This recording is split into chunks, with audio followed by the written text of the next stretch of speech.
El siguiente dictador mundial. Pastor Jorge Grieve.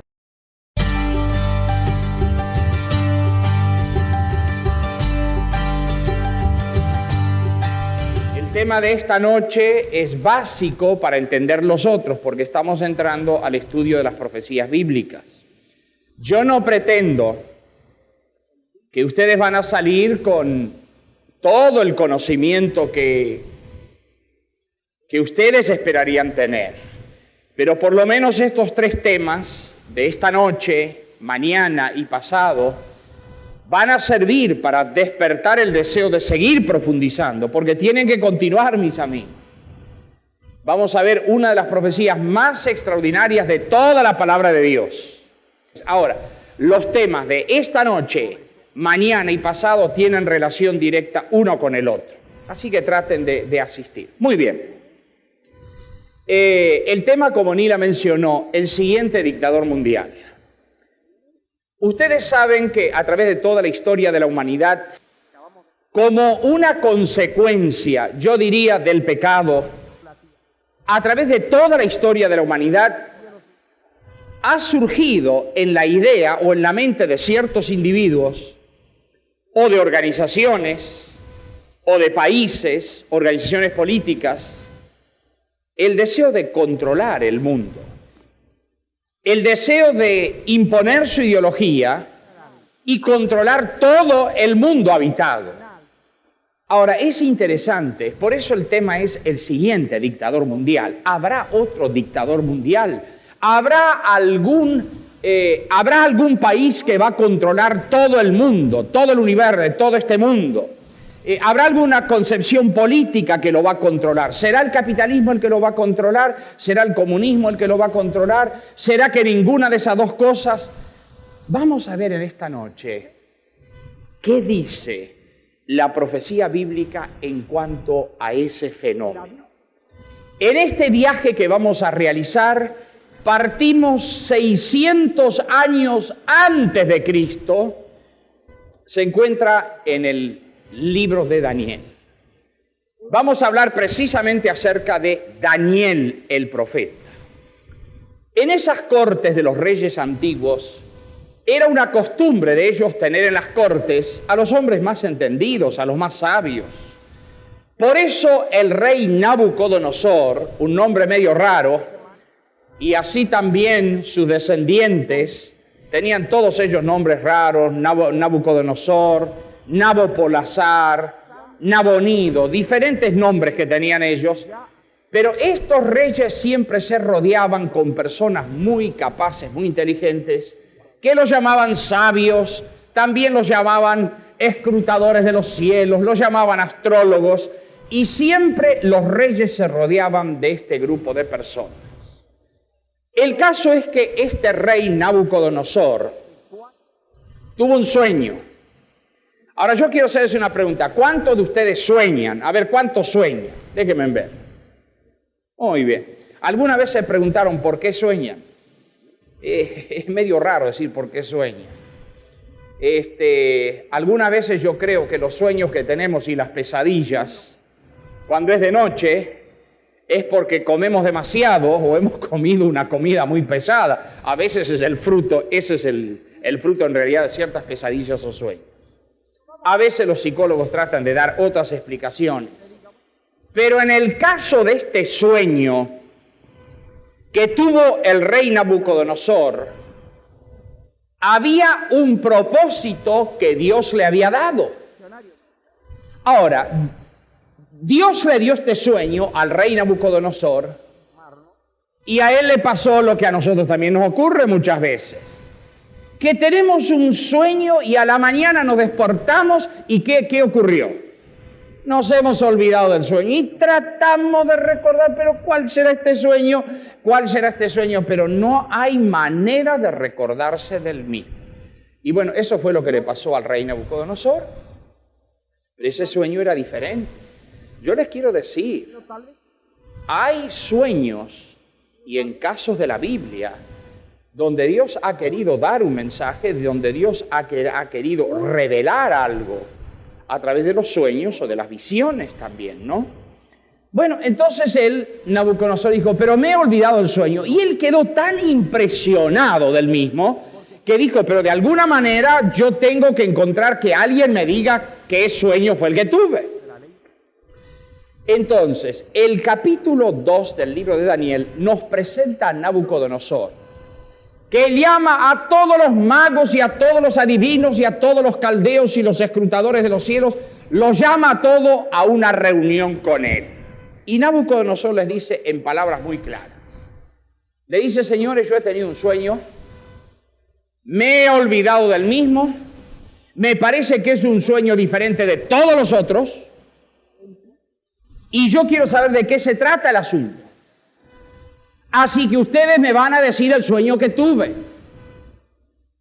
Y en el libro de Daniel aparecen allí los magos y los astrólogos diciéndole al rey, pero rey, jamás rey alguno se le ocurrió preguntar cosa semejante. Y muy inteligentes y muy vivos los magos y los astrólogos le dicen, mira rey, si tú nos dices el sueño, nosotros te lo interpretamos. Es muy fácil eso, porque después ellos le podían dar cualquier interpretación, sea la correcta o no. Pero el rey, para tener confianza en la interpretación que le dieran al sueño, lo que más confianza le daría a él es que los que se presenten delante de él, en primer lugar, le dijeran cuál fue el sueño que tuvo. Porque diciéndole el sueño, él entonces podía tener confianza en la interpretación. Y entonces, ¿saben lo que hizo el rey? Dijo, respuesta mentirosa vosotros estáis poniendo aquí. Y entonces el rey Nabucodonosor dio lo que se conoce con el nombre del decreto de muerte para todos los sabios. Pues ustedes son falsos, son engañadores, y dio el decreto e iban a ser llevados todos a la muerte. Y dentro de ese grupo que había allí de personas entendidas y sabias, estaba Daniel, el profeta Daniel y sus amigos. ¿Por qué estaban allí? Porque habían sido parte de aquellos cautivos que habían sido llevados a Babilonia, con la única diferencia que los babilónicos eran paganos. En cambio, Daniel y sus compañeros creían en el Dios único y verdadero, eran monoteístas. Entonces, cuando Daniel se entera, le dice al rey, rey, dadme a mí cierto tiempo y yo voy a consultar con mi Dios. Y entonces Daniel, que tenía esa relación estrecha e íntima con Dios, lo consulta con él. Y Dios le revela el secreto. Y entonces ahora vamos a tomar nosotros la Biblia desde el momento que el profeta Daniel se presenta delante de Nabucodonosor. Así que si ustedes son tan amables, me acompañan en el capítulo 2 del profeta Daniel. Vamos a leer a partir del verso número 26. Daniel capítulo 2 y el verso 26. Respondió el rey y dijo a Daniel, al cual llamaban Belsasar, ¿podrás tú hacerme entender el sueño que vi y su declaración? Daniel respondió ante el rey y dijo, el misterio que el rey demanda ni sabios, ni astrólogos, ni magos, ni adivinos le pueden enseñar al rey. Mas hay un Dios en los cielos el cual revela los misterios, y él ha hecho saber al rey Nabucodonosor lo que ha de acontecer en los postreros días. Tu sueño y las visiones de tu cabeza sobre tu cama es esto. Ahora miren qué interesante. Daniel le dice ahora al presentarse delante del rey, el sueño que tú tienes tiene que ver con lo que va a ocurrir en los postreros días. Es interesante. En esta profecía nosotros vamos a ver toda la historia de la humanidad. Yo les digo una cosa, cuando leo la vida de Isaac Newton, y cuando veo cómo Isaac Newton, ese genio, ese inventor, pasaba días y días y años escudriñando las Escrituras y sobre todo las profecías, porque él decía que eran extraordinarias, extraordinarias. Sobre la lápida de Isaac Newton en Londres, aparece allí una inscripción donde se habla del genio de él por los inventos que hizo, pero también hay una inscripción allí, dice, sobre la lápida de Isaac Newton, que dice, y poderoso estudiante de las Sagradas Escrituras. Qué notable este hombre, qué notable. Ahora, siguiendo un poco más adelante, vamos entonces ahora a este punto. El verso 29 dice, tú, oh rey, veías en tu cama, subieron tus pensamientos, por saber lo que había de ser en lo porvenir. Y el que revela los misterios te mostró lo que ha de ser. Y ahora viene el verso 31. Tú, oh rey, veías, he aquí, una grande imagen. Y ahora vamos a ver en qué consistía esa imagen. Y dice, tú, oh rey, veías, he aquí, una grande imagen. Esta imagen, que era muy grande y cuya gloria era muy sublime, estaba en pie delante de ti y su aspecto era terrible. Ahora, la palabra de Dios dice que su aspecto era terrible. La grande imagen del sueño del rey Nabucodonosor. Y ahora vamos a seguir adelante. El verso 32 dice, la cabeza de esta imagen era de fino oro, sus pechos y sus brazos de plata, su vientre y sus muslos de metal, sus piernas de hierro y sus pies en parte de hierro y en parte de barro cocido. Bueno, vamos entonces a repasar. La cabeza de la imagen, ¿de qué era? De oro. El pecho y los brazos de plata.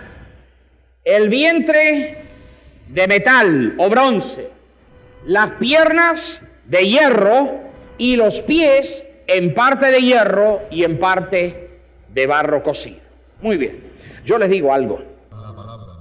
Yo lo veo a Nabucodonosor allí, y cuando Daniel le dice, tú, oh rey, veías aquí una grande imagen.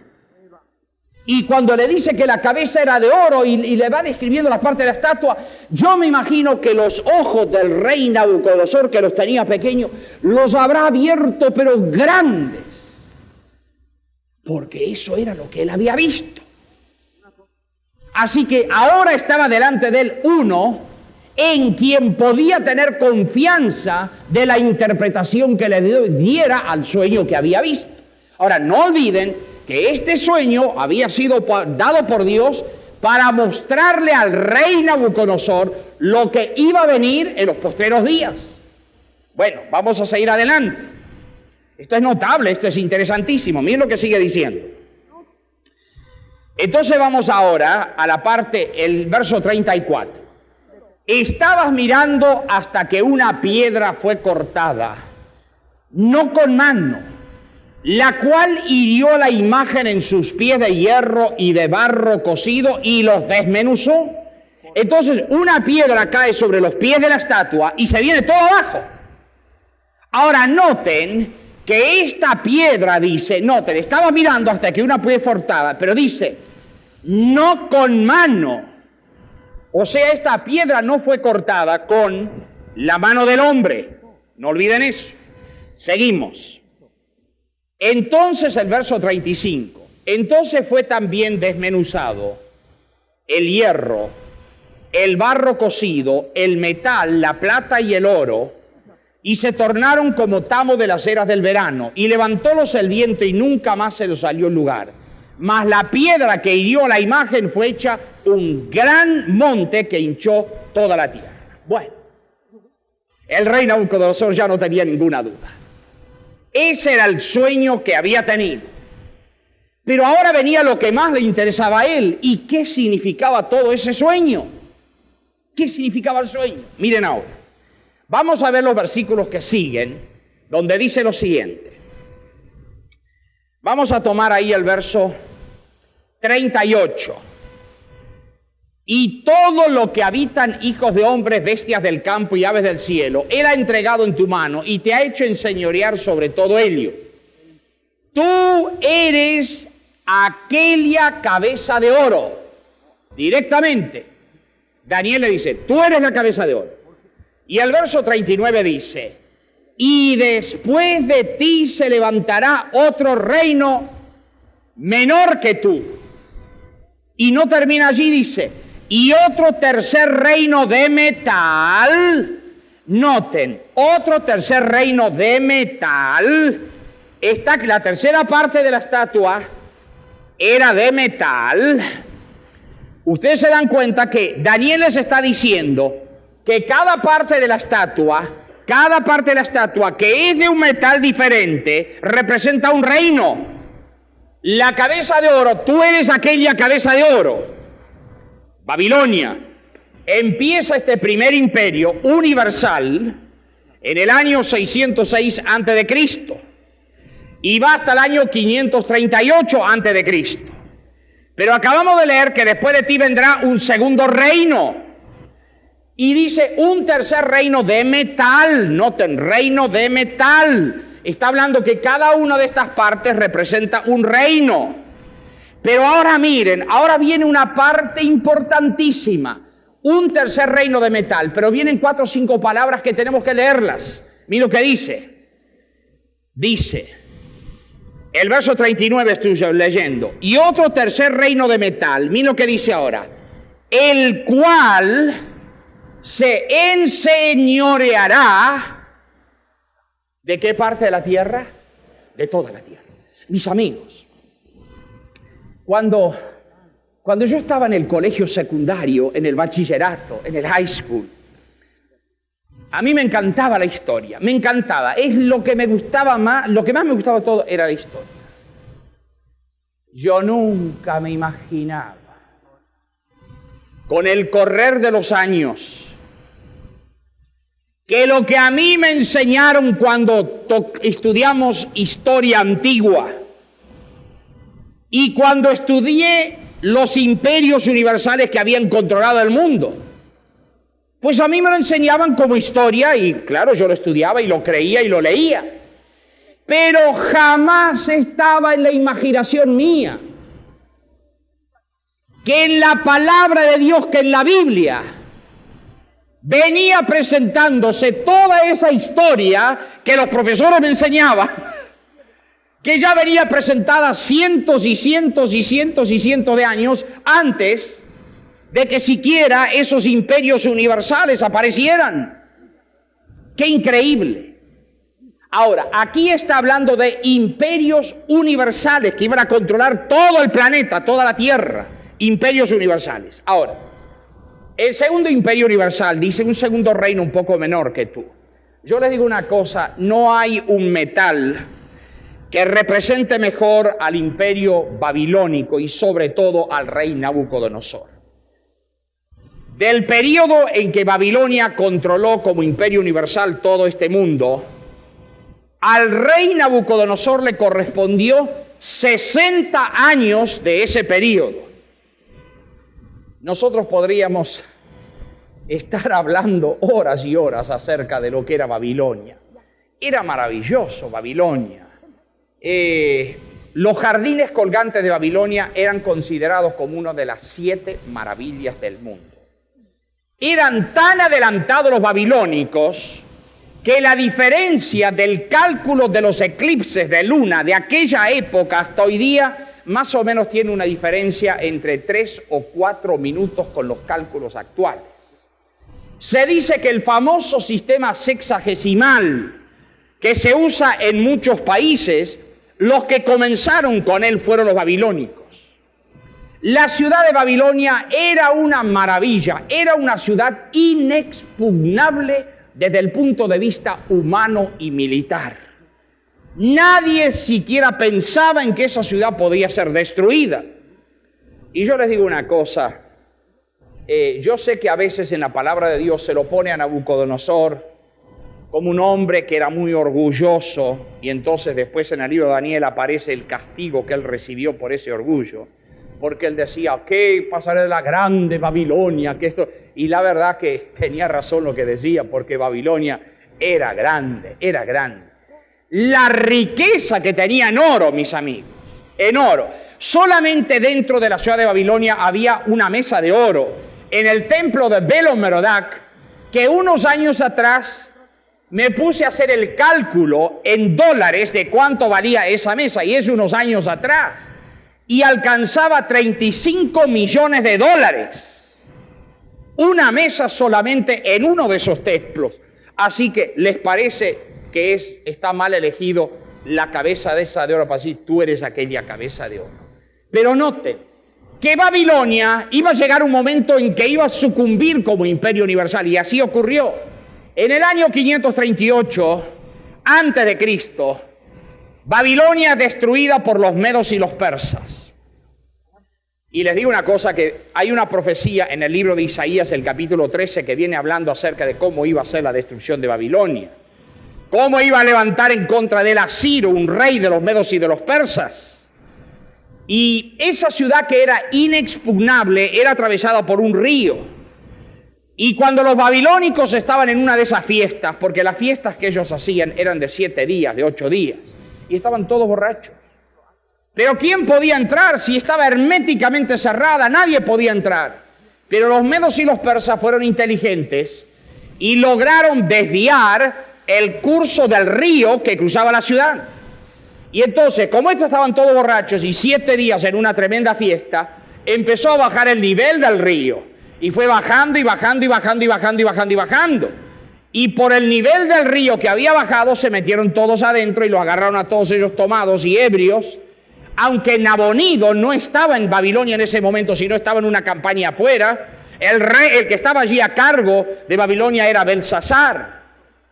Nabonido estaba afuera en una campaña, pero el caso es que al bajar el nivel del agua, se metieron los medos y los persas y los degollaron a todos los babilónicos. Y entonces surge el segundo imperio universal, Medo y Persia, que va precisamente del año 538 al 331. Pero dice la palabra de Dios, y después iba a haber un tercer reino de metal, el cual se iba a enseñorear de toda la tierra. En el año 331, los medos y los persas sucumben ante los griegos, ante el genio de Alejandro. Lamentablemente, ese tremendo general a los 32 años de edad era dueño del mundo, lo había conquistado, llevando a Grecia a controlar todo el mundo, y muere como fruto de una borrachera a los 32 años de edad. Pero dice la palabra de Dios que iba a haber otro cuarto imperio. Miren ahora, vamos a ver qué es lo que sigue.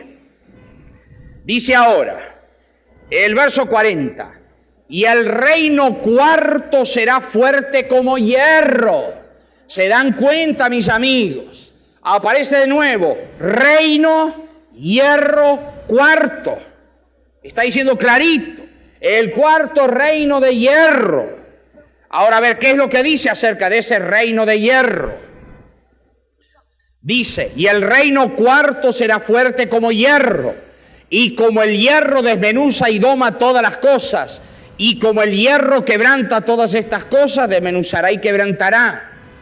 Y el verso 41 dice, y lo que viste de los pies y los dedos en parte de barro cocido de alfarero, y en parte de hierro, el reino será dividido. Mas habrá en él algo de fortaleza de hierro, según el hierro mezclado con el tiesto de barro. Y por ser los dedos de los pies en parte de hierro y en parte de barro cocido, en parte será el reino fuerte y en parte será frágil. Mis amigos, la historia nos dice que en el Imperio Romano no hay una mejor figura o metal para representar al Imperio Romano que el hierro. Mis amigos, hasta hay historiadores que decían que el corazón de los romanos era de hierro. La manera en que ellos trataban a los sublevados, los castigos que le imponían, era un pueblo que tenía que estar constantemente en guerra, mis amigos. Yo no me voy a olvidar nunca de esa sublevación que hubo contra los romanos y cómo allí los césares inmediatamente tomaron preso a todos esos sublevados, y no eran pocos, eran muchos. A Espartaco, hubo un momento en la vida de este hombre que tenía 200.000 seguidores. Pero no me voy a olvidar de que lo que dice la historia, que los césares, los generales romanos, en una de esas veces en que se sublevaron en contra de ellos, los tomaron allí prisioneros a muchos de ellos, y los generales romanos iban a entrar allí en Roma para festejar la victoria, y lo hicieron al atardecer, cuando la oscuridad había llegado. ¿Y saben cómo le iluminaron el camino a los generales esos, a esos césares, para que pudieran entrar? Pues pusieron allí cruces, y allí clavaron a los que se habían rebelado, y los cubrieron de betún o de brea. Y cuando los césares entraban allí, pues prendieron el cuerpo de aquellos que se habían sublevado, y los cuerpos que eran encendidos iluminaban la entrada triunfante de los césares. ¿Qué me dice? ¿Qué cosa? La historia nos dice que el templo de Jano solamente debía tener su antorcha encendida cuando había guerra. Y a través de toda la época del Imperio Romano, solamente esa antorcha en el templo de Jano estuvo apagado por pocos años. Quiere decir que todo el tiempo estuvieron ellos en guerra. Mis amigos, el Imperio Romano, los griegos sucumben ante los romanos, que van desde el año 168 a.C. al año 476 de Cristo. Hemos empezado con esta profecía 600 años antes de Cristo, y ahora ya nos encontramos en la época del Imperio Romano, en el año 476 de la era cristiana. Acabamos de leer también que esas piernas de hierro iban a dividirse. Dice, y el reino será dividido. Yo le digo una cosa, que cuando uno se pone a estudiar esto, uno tiene que caer de rodillas y decirle, Señor, pero qué extraordinario que eres tú en darnos tantos detalles de lo que va a ser la historia de nuestra humanidad, y nosotros vivimos pero inconscientes de las cosas. Pero ¿qué es lo que estamos nosotros esperando? Ahora miren, el imperio, estas piernas se dividen en 10 dedos, en 10 dedos. El relato bíblico venía diciendo que el reino iba a ser dividido, las piernas se dividen de hierro en 10 dedos. Ahora, el imperio romano, que era tan fuerte y tan poderoso, ¿qué pasó con ese imperio para que se dividiera? Había muchas tribus bárbaras, germanos, cerca del Rin, y entonces ellos empezaban a oír acerca del esplendor de Roma, de la vida de Roma, y fueron arrimándose poco a poco. Y aquellos hombres que habían sido tan fornidos y tan guerreros los romanos, empezaron a dejar a un lado el espíritu belicoso y guerrero para dedicarse nada más que a la fiesta y a la farra. Por eso la expresión pan y circo era lo que empezaron a caracterizarlos a ellos. Y entonces, ¿saben lo que empezaron a permitir? Que esos bárbaros que venían del norte los empezaron a emplear dentro del ejército romano para que hicieran la tarea que ellos no querían hacer. Porque ellos querían llevar una vida desenfrenada. ¿Para qué vamos a hacer esto si podemos hacer que otros lo hagan? Y entonces esas tribus bárbaras poco a poco, fueron adueñándose de la situación, y el imperio romano cayó con el último de esos bárbaros que venía, Odoacro, y mis amigos, el imperio romano se vino abajo. Pero lo interesante del caso es que este imperio romano se dividió en 10 reinos. Increíble. Se dividió en 10 reinos. Y de esa división de ese imperio romano en los 10 reinos, es que resulta la división de los estados en Europa. Y yo les digo algo, por ejemplo, de los alamanes vinieron los alemanes. Y ahí vienen esos 10 pueblos, érulos, vándalos, ostrogodos, loliardos, suevos, etcétera, etcétera, etcétera, etcétera. Yo estoy seguro que si les pregunto a ustedes, por ejemplo, donde aparece un apellido español, mis amigos, si vamos a ir buscando nuestros ancestros de siglos y siglos atrás, vamos a encontrar una raíz nuestra en aquella gente. Ahora, noten que el imperio fue dividido, el imperio romano, en 10 reinos. Y dice el relato bíblico, en los días de estos reinos, en los días de la existencia de esos pueblos en que se dividió el imperio romano, en los días de los alemanes, en los días de los ingleses, en el día de los... iba a ocurrir algo. En los días de estos reinos, no estamos llegando ya a nuestros días y vamos a ver qué es lo que iba a ocurrir. Miren lo que dice. El verso número 41 dice, y lo que viste de los pies y los dedos en parte de barro cocido de alfarero y en parte hierro, el reino será dividido. Ya hemos visto que el imperio romano fue dividido. Mas habrá en él algo de fortaleza de hierro, según viste el hierro mezclado con el tiesto barro. Y por ser los dedos de los pies en parte hierro y en parte barro cocido, en parte será el reino fuerte y en parte frágil.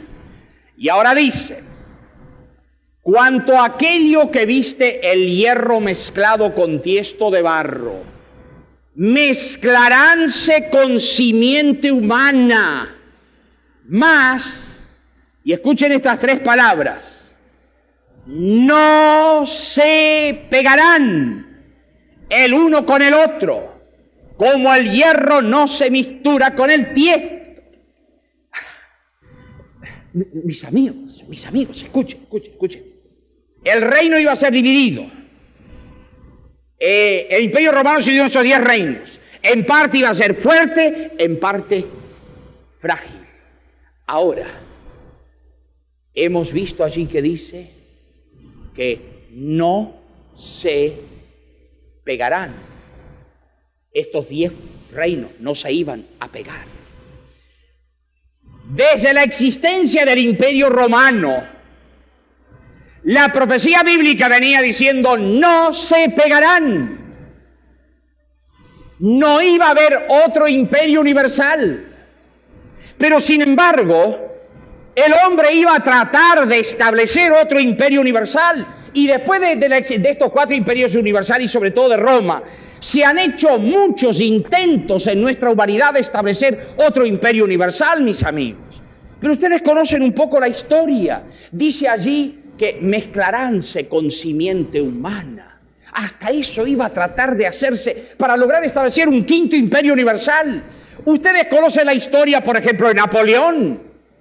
Napoleón trató de establecer otro imperio universal. Hitler trató de establecer otro imperio universal. Lo dejamos a un lado a Hitler, lo dejamos a un lado a Napoleón. Y escuchen, por favor, no me interpreten que lo que voy a decir es político, porque yo no sé nada de política y no me interesa la política. Pero así como Napoleón trató de establecer un imperio universal, y así como Hitler trató de establecer un imperio universal, y hubo otros que tuvieron la misma intención, puede darse el caso hoy día que haya concepciones políticas, que se llame comunismo, que se llame capitalismo, que se llame cualquier nombre, que traten de establecer y de imponer una hegemonía para establecer otro imperio controlado por ellos en todo el mundo. ¿Quieren que les diga algo? Todo intento que se haga de establecer otro imperio universal, el único problema que van a tener va a ser el mismo problema que tuvo Hitler, y el mismo problema que tuvo Napoleón, y el mismo problema que tuvo el Kaiser, y el mismo problema que tuvieron muchos reyes de las casas reinantes de Europa. El problema que van a tener es que hay 3 palabras dichas por Dios a todos aquellos que traten de establecer otro imperio universal. Y las 3 palabras son, no se pegarán. Dios lo dijo. Yo les digo, en la última guerra mundial, mis amigos, parecía que estábamos por llegar a punto cuando Hitler iba a controlar todo el mundo. pero sin embargo fue detenido. O sea que la profecía bíblica viene diciendo, no se pegarán. Ahora, ¿cómo podemos entender eso? Dice, y mezclaránse con simiente humana. Hubo una época en que lo que no lograron las casas reinantes a través del poder militar, lo trataron de hacer a través de los hijos, de la simiente de ellos. Por ejemplo, la reina Victoria de Inglaterra era llamada la abuela de Europa. ¿Por qué? Porque tenía parentesco a través de la simiente de ella, parentesco con todas las casas gobernantes de Europa. Así estaban emparentados todas las casas de los reyes, el de Inglaterra con lo de España, con los de Alemania, con lo de Francia, estaban todos emparentados. Entonces creían que a través del parentesco y de la simiente humana iban a establecer otro imperio universal. Pero la profecía venía diciendo, no se pegarán. Se cumple al pie de la letra lo que dice la profecía bíblica. Pero entonces ahora vamos a lo más importante de todo. Miren, vamos a ver el versículo que sigue. Y dice, y en los días de estos reyes, o sea, en los días de la existencia de esos pueblos de los cuales todos nosotros venimos, levantará el Dios del cielo un reino que jamás se corromperá, y no será dejado a otro pueblo este reino, el cual desmenuzará y consumirá todos estos reinos, y él permanecerá para siempre. Oh, mis amigos, yo doy gracias a Dios en esta noche. Doy gracias a Dios porque dice, en los días de estos reinos, levantará el Dios de los cielos. Noten, acá no dice que va a ser levantado ni por Estados Unidos, ni por Rusia, ni por ningún poder humano. Levantará el Dios de los cielos un reino que nunca se corromperá y que permanecerá para siempre, mis amigos.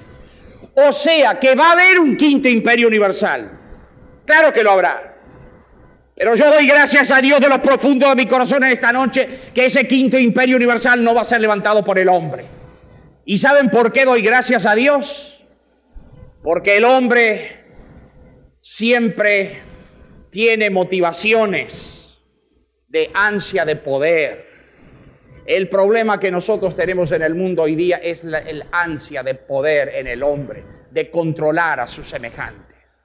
Pero este quinto imperio universal será levantado sobre una base diferente. Será levantado sobre la base de la justicia social, pero de la justicia social no establecida por el hombre, donde trate de beneficiarse a sí mismo y de imponer a los otros las cosas, sino será establecida por el Rey de Reyes y Señor de Señores, y un reino que nunca jamás se corromperá, mis amigos. Oh, cómo deseo yo que venga ese reino. Pero miren ahora lo que dice para concluir. Y dice, de la manera que viste que del monte fue cortada una piedra, no con mano, la cual desmenuzó al hierro, al metal, al tiesto y a la plata y al oro, el gran Dios ha mostrado al rey lo que ha de acontecer o por venir, y el sueño es verdadero y fiel su declaración. Esa piedra que cae sobre los pies de la estatua. En 1 de Corintios el capítulo 10 y el verso 4 dice, y todos bebieron de la bebida espiritual, y la piedra era Cristo, mis amigos. El quinto imperio universal representa el reino de nuestro Señor Jesucristo, mis amigos. Por eso dice que esa piedra no fue cortada con la mano del hombre, sino con la mano de Dios.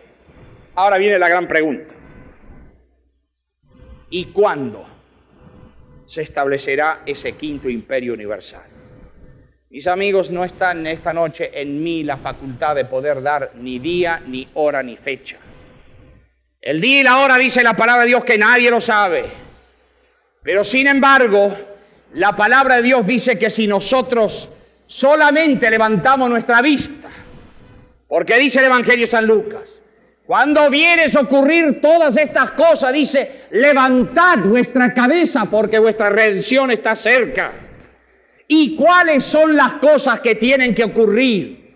Las señales que dijo el Señor Jesucristo: guerras y rumores de guerras, hambre, nuevas enfermedades, terremotos, lucha del capital contra el trabajo, delincuencia infanto-juvenil, aumento del alcoholismo, consumo de drogas, enfermedades nerviosas, tratados de paz, contaminación y destrucción de la tierra, preparativos bélicos de armas, disolución del hogar, crisis del hogar, Mis amigos, todas esas cosas están ocurriendo al pie de la letra.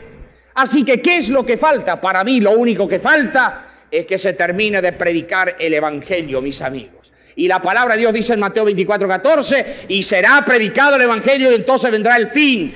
Y les quiero decir algo en esta noche. No creo que son palabras mías, sino que son palabras del Señor. No creo que los países del lado de la cortina de hierro se están abriendo por casualidad, mis amigos. Está llegando la época en que el Señor Jesucristo está por establecer su quinto imperio universal. ¿Por qué? Porque, mis amigos, si el Señor Jesucristo no establece el quinto imperio universal, se extingue la civilización. Porque desde el punto de vista científico y ecológico, la humanidad se acaba, mis amigos.